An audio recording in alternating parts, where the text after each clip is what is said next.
Konya Erdemli Gençlik Spor ve İzcilik Kulübü üyeleri Aziziye Camii civarında esnafa ve vatandaşlara aşure ikramında bulundu. Muharrem ayını hem yad etmek, aşure gününü kutlamak için Erdemli Gençlik Spor İzcilik Kulübü izcileri, liderleri, velileri ve gönüllüleri olarak Konyalı halkımıza, Konyalılarımıza aşure ikram etmek istedik. Hicri takvim biliyorsunuz Peygamber Efendimizin Mekke'den Medine'ye hicret etmesi esas alınarak ortaya koyulmuş bir takvimdir.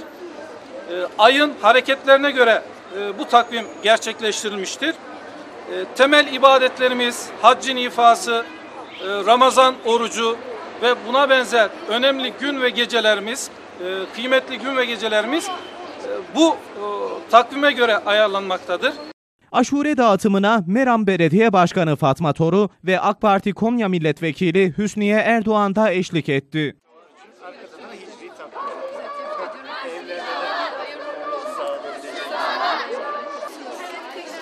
Kaşık hemen kaşık geldi size ama bir tane. Evet.